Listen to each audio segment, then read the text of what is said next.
বন্ধুরা, আমার মনে হয় কি জানেন, আমার মনে হয় যে এই যে ধর্মগুলো, এই ধর্মগুলোর জন্ম হয়েছে মূলত মানুষের সাথে মানুষের হিংসা, বিদ্বেষ এবং ঘৃণা থেকে।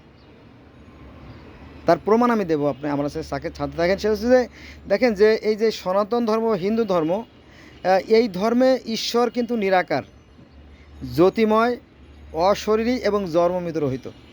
তবে হ্যাঁ, এদের মধ্যে কিছু সংখ্যক মানুষ তারা মূর্তি পুজো করে, একথা সত্য। কিন্তু এই আলেম ওলামা যারা আমাদের ইসলাম ধর্মে, তারা কিন্তু এই ঈশ্বর যে নিরাকার, ঈশ্বর যে জ্যোতিময়, ঈশ্বর যে অশরীরী এবং জন্মমৃত রহিত, এই কথাগুলো তারা বলে না। তারা শুধু বলে যে ওরা কাফের, ওরা কাফের, ওরা কাফের।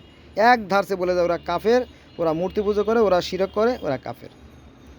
কিন্তু ওরা ঘেটে দেখে না যে এই সনাতন ধর্মে তো বহু ভাগ আছে। ঠিক আছে?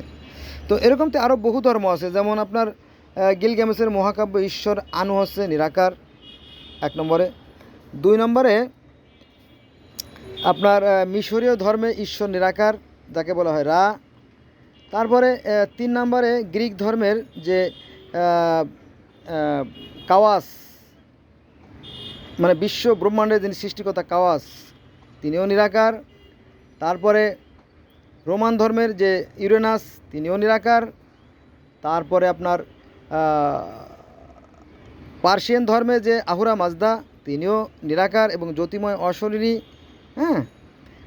তারপর আমাদের ইসলাম ধর্ম, ঈশ্বর কি নিরাকার, জ্যোতিময়, অশরীরী। সেটা হচ্ছে যে সূরা নূরের 35 নম্বর আয়াতে বলা হয়েছে যে সৃষ্টিকর্তা আল্লাহ হচ্ছেন আকাশ এবং পৃথিবীর জ্যোতি। জ্যোতি, জ্যোতি মানে আলো। তার তো আকার ধরতেও পারেন, নাও ধরতে পারেন। আকার কীভাবে ধরবেন সেটা আপনার একটি ব্যক্তিগত ব্যাপার। তারপরে সূরা আনামের 103 নম্বর আয়াতে বলা হয়েছে যে সৃষ্টিকর্তাকে চর্ম চক্ষু দ্বারা দেখা সম্ভব, কোরআনের কথা কিন্তু, তাই না? তো সৃষ্টিকর্তাকে যেহেতু চর্মে চক্ষু দেখা সম্ভব না, দেখা যায় নাই, নবী মুহাম্মদ সাল্লাল্লাহু আলাইহি ওয়াসাল্লাম মিরাজে গিয়েও দেখতে পারেন নাই, তো গৌতম বুদ্ধ বেটা কী ভুল করলো? সে তো ঠিকই বলছে, তাই না? ঈশ্বরকে দেখা যায় না, সে ঈশ্বর সম্বন্ধে কোনো মন্তব্য করে নাই। ঠিক আছে না? আবার কনফুসিয়াস ধর্মের সেখানেও ঈশ্বরের আকার সম্বন্ধে কোনো মন্তব্য করা হয় না, শুধু বলা হয়েছে যে তিনি স্বর্গ ও মর্ত্যের রক্ষক, একটা কেন্দ্রীয় শক্তি। এগুলো তাও ধর্ম আছে, সিন্ত ধর্মে আছে, কনফুসিয়াস ধর্মে আছে, যদি আপনারা দেখতেন। তারপরে আফ্রিকার যে ডগন ধর্ম, ফান ধর্ম, সেখানে বলা হয় যে ঈশ্বর নিরাকার, একটা সে অদৃশ্য শক্তি, একটা কেন্দ্রীয় শক্তি, এইভাবে বলা হয়তো। এভাবে আমি যদি বলতে থাকি তাহলে অসংখ্য অসংখ্য ধর্মের কথা বলা যাবে। এ হলো বিষয়।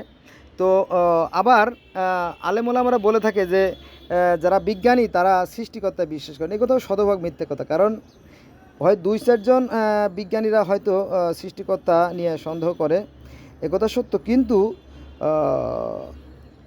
এই বিজ্ঞানীরা বলে থাকে যে এই যে বিশ্ব ব্রহ্মাণ্ড সুশৃঙ্খল ও সুনিয়ন্ত্রিত পরিচালিত হচ্ছে, নিঃসন্দেহের পিছনে একটা শক্তি আছে, সেই শক্তিকে বিভিন্ন মানুষ বিভিন্নভাবে ডাকে। আচ্ছা, আমি প্রথমে শুরু করেছিলাম বেদ দিয়ে, এবার আমি আবার ভগবদ্গীতায় ফিরে যাই।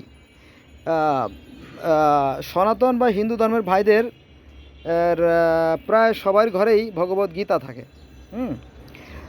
অন্য অন্য গ্রন্থ না থাকলেও ভগবদ্গীতা থাকে। সেখানে কুরুক্ষেত্রের যুদ্ধের সময় শ্রীকৃষ্ণ এবং অর্জুন এই দুইজনের সাথে যে কথা হচ্ছিল, কথোপকথন মানে ডায়লগ হচ্ছিল, সেইটার সম্মিলিত রূপ হচ্ছে ভগবদ্গীতা। তো এই 18 দিনে যে যুদ্ধের যে কাহিনী, তারপরে সেখানে যে কথাবার্তা বলাবলি করছিল, তো সেখানে এক পর্যায়ে অর্জুন বলিলেন যে হে শ্রীকৃষ্ণ, আমি যে ঈশ্বরের যে প্রকৃত রূপ, যে দিব্য রূপ, যে আসল রূপটা দেখতে চাই। তখন শ্রীকৃষ্ণ বলিলেন না, ঈশ্বরকে চর্মচক্ষু দ্বারা দেখা সম্ভব না। তখন আবার অর্জুন বলল যে আমার তো খুব ভীষণ ইচ্ছা, আমাকে দেখাইতে হবে, আমি দেখতে চাই, দেখতে চাই। তখন নাছোড় বান্দা তখন বললো ঠিক আছে, তোমাকে আমি জ্ঞান চক্ষু দান করতেছি, জ্ঞান চক্ষু। তখন জ্ঞান চক্ষু দান করলে তিনি দেখলেন যে সেই কৃষ্ণের মুখের ভিতরে বিশ্ব ব্রহ্মাণ্ড বিরাজমান। এরকমটি আর একটা বর্ণনা পাওয়া যায় ভগবদ্গীতায় যে সহস্র সূর্য, বন্ধুরা, সহস্র সূর্য অর্থাৎ নক্ষত্র যদি আকাশে উদিত হয়, তাহার তুলনায় ঈশ্বরের রূপ কিছুই নয়। এটা ভগবদ্গীতায় আছে, যদি আপনারা দেখতেন। তো এই যে ভগবদ্গীতায় বলা হয়েছে ঈশ্বর জ্যোতিময়, এবং বেদেও বলা হয়েছে ঈশ্বর জ্যোতিময়, এবং কোরআনেও বলা হয়েছে ঈশ্বর জ্যোতিময়। এরপরে আরও ধর্ম আছে, যেমন তাওরাত, জব্বুর, ইনজিল, বাইবেল, এগুলো যদি আপনি দেখেন তো সেখানে মুসা আলাইহিস সালামের সাথে যে তুর পাহাড়ে বা সিনাই পর্বতে বা তোয়া পর্বতে যে আল্লাহ দেখা হয়েছিল, তিনিও ছিলেন কি জ্যোতিময়। তো বন্ধুরা, এইভাবে বর্ণনা করতে গেলে অনেক হয়ে যাবে। আসলে আমরা এই প্রকৃতির সন্তান, আমরা এই প্রকৃতির ফটোকপি। সৃষ্টিকর্তা আমাদের ভিতরে আছেন আর আমরা সৃষ্টিকর্তার ভিতরে আছি। হ্যাঁ, আমরা মরব না, আমরা কখনোই মরব না। আমাদের প্রাণ বায়ুরূপ যে আত্মা, সেটা অদৃশ্য জগতে চলে যাবে আর আমাদের এই মাটির দেহে মাটিতে পচে যাবে। আমরা হয়তো আমাদের কর্ম অনুযায়ী অন্য কোনো গ্রহে, অন্য কোনো স্থানে, অন্য অবস্থা হয়তো থাকবো, কোনো সন্দেহ নাই। এজন্য আমাদের কর্মফল কখনোই বৃথা যাবে না। আসুন আমরা ভালো কাজ করি।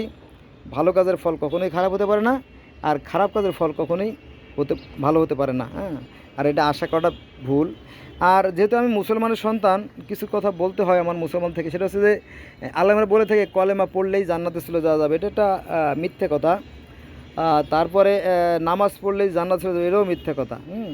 এই কোরআনে বলা হয়েছে যারা সৃষ্টিকর্তাতে বিশ্বাস করে এবং সৎ কাজ করে। সৎ কাজ কোনগুলো সেগুলো মানুষ নিজেই বুঝতে পারে, কারণ ভালো এবং মন্দের জ্ঞান আল্লাহ পাক মানুষকে দিয়ে দিয়েছেন। একথাও কোরআনে আছে যে আমি মানুষকে ভালো এবং মন্দের জ্ঞান দিয়ে সৃষ্টি করেছি, এবং তাকে জন্ম এবং মৃত্যুর মাঝখানে যে সময়টা তাকে আমি বেঁধে দিয়েছি। এই সময়ের মধ্যে সে যে কাজ করবে সেই অনুযায়ী সে কর্মফল ভোগ করবে। সেটা হতে পারে যারা পরিমাণ ভালো কাজ অথবা যারা পরিমাণ মন্দ কাজ। ঠিক আছে, এখন মানুষ কোন পথে যাবে, আমি কিন্তু এগুলো কোরআনের অনেকগুলো আয়াত বলতেছি। মানুষ এখন কোন পথে যাবে এটা তার একান্ত অভিপ্রায়। ঠিক আছে, এখানে আল্লাহ পাক আরও বলেন যে এই পার্থিব জগৎ অর্থাৎ এই পৃথিবী হচ্ছে কি জালেমদের জন্য, অত্যাচারীর জন্য সুশোভিত। মানে যারা জালেম, যারা অত্যাচারী, তাদের জন্য এখানে খুব আরামদায়ক জায়গা। কিন্তু যারা সৎ মানুষ তাদের জন্য পৃথিবীটা খুবই কঠিন। বোঝা গেছে, বাস্তবও তাই। এর অনেক ধরনের ব্যাখ্যা দেওয়া যায়, তো সেটা এখনও দেবো না কারণ সময় বেড়ে যাচ্ছে। আজকে এ পর্যন্ত রইল, সবাই ভালো থাকবেন।